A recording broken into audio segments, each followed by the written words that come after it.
is a legend in her own mind. Please welcome Brenda Reed.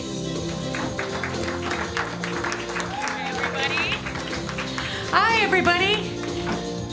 How are you tonight?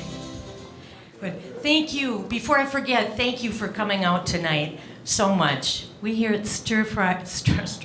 We here at this comedy stir place know that you have no entertainment options, and this was probably the only thing on Meetup. But thank you. It's appreciated. You are probably assuming by my appearance that girl watches a lot of Ice Road Trucker. You'd be wrong. You'd be wrong. It's RuPaul. RuPaul's drag show. I'm completely obsessed. I traded in my modus operandi of sweatpants and Haagen-Dazs and tears for eyeliner, rhinestones, and a little bit of snark. Thank you. Now, I'll admit I've taken it a little too far. This is how I washed the car this afternoon. Deal with it, neighbors. This girl is on fire. I can always tell when my married friends want me to date, or when they're arguing is when they want me to date. Yeah. Which to me is kind of the social equivalent of, here, taste this. Does this taste bad to you? I know what they want. They want me to come back and regale them with stories that everyone out there is just horrible. It's such a bad scene. So they can look at each other and think, good to know, good to know. I can ride this out until one of us has that inevitable heart attack that you just don't come back from. Good marriage. We have a good marriage. Thank you, Brenda. So the next time I'm just gonna mess with them. I'm gonna tell them, oh my God, everyone out there is gorgeous. And bonus, did I tell you they're rich? They're rich. And then I'm just gonna sit back and watch the show that I like to call Regrets, followed by the CBS spin-off called Choices. But dating for me is a bad idea on many, many, many levels. I'll let you know about a couple of them. Number one, I'm a terrible girlfriend. Terrible. I have the mentality of a man. A big, luscious drag queen man, but a man nonetheless. My needs are very few. Sex me, feed me, shut the hell up, and leave me alone. Yeah. Basically, a houseplant will give you more love and attention than I ever will. I'm a horrible person. And secondly, I get intoxicated on one alcoholic beverage. Look at the men in the audience. What's the problem? Sounds like a cheap date and a sure thing. What's the problem? I don't understand. And I agree with you. There's nothing cuter and more adorable than public intoxication when you're 25. I mean, can we all agree it's just a precious thing? White girl drunk. It's really cute. It's like butterflies. You know, seeing butterflies in spring. And those butterflies have little mini high heels and mini skirts on, and they're flying through the air, and then bam, they hit a window, and they fall down and giggle and get up and do it all over again. But when you're 55, it's more it's tantamount to kind of a crime scene, because it's very apparent that a struggle has ensued somewhere. I'll tell you my personal experience. I had one glass of wine at a bar, and before I knew it, the paramedics were resuscitating me.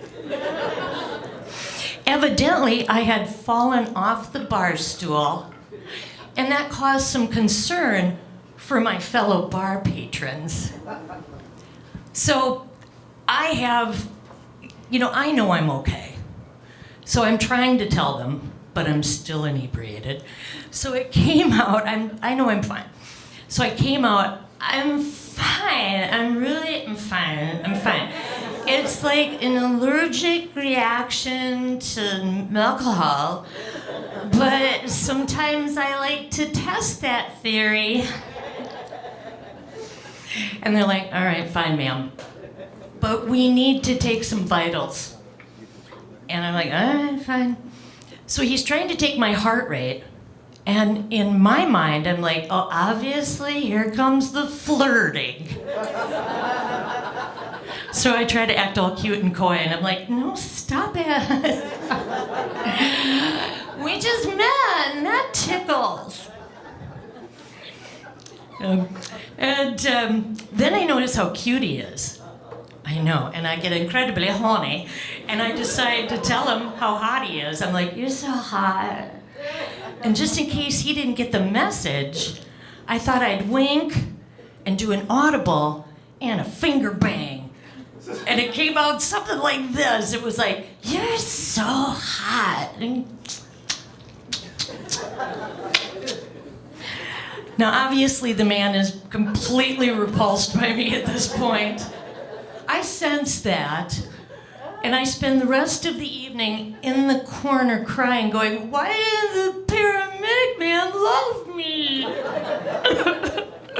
What did I do? He was flirting with me. But anyway, dating is a bad idea. Eventually, even if I got through kind of the whole dating process without too many trips to the emergency room, I would need to take this person eventually home to meet my family, and they're crazy.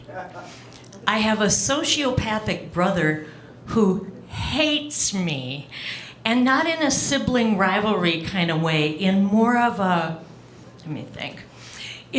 Thor hated his sister in that Ragnarok movie kind of way. That was just for the nerds. And now that I know where you are, just a minute, everybody else, you guys, come here. Just some advice. If you want to get laid, you're going to have to stop wetting yourself every time you hear a Marvel reference, okay? But continue to buy stock, because that makes you more attractive. So anyway, my brother, his favorite game is, what can I say to sabotage my sister's life? Yes, much like Bill Cosby with an unattended cocktail, he just can't help but mess with it. Some things that he has told former boyfriends of mine are, dude, you know she has a glass eye, right? Followed by, dude, come here. You know she was born a man, right? Those are the most uncomfortable car rides home I have ever had because of my brother's little earwigs. There's a guy here tonight that still thinks I have a glass eye. I'm like, no, look. You know, you can't do that with a glass eye.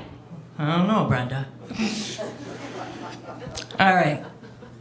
So, anyway, there was one man, though, that didn't buy my brother's lies. He was having none of it.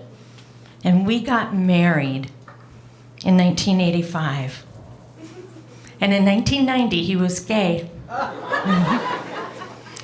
But in my defense, all men were gay in the 80s.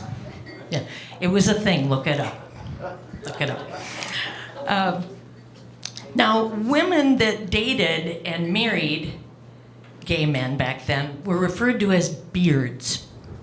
And when gay people won the right to get married in 2015, no more beards needed. It was like we were out of a job. And we didn't have any skill set. You know, our lives had consisted of glitter and poppers and standing next to our husbands as they introduced us to the boss. And this is my wife. Hi. Oh, you like my outfit? Oh, thank you. My husband picks out all my clothes. He's like my personal little stylist. So anyway, that ended. And we had to go find jobs. And there was no, there's no pension program. There was no 401k. There was no beard relief program going through Congress at the time. So we had to find a job.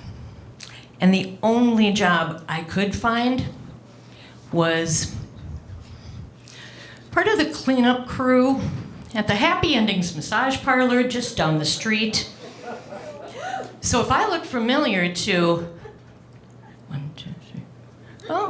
about 4 of the men in the audience and 1 lady, that's why. And as my brother used to say, you kids have a great ride home tonight, okay? Thank you. You have been an awesome audience.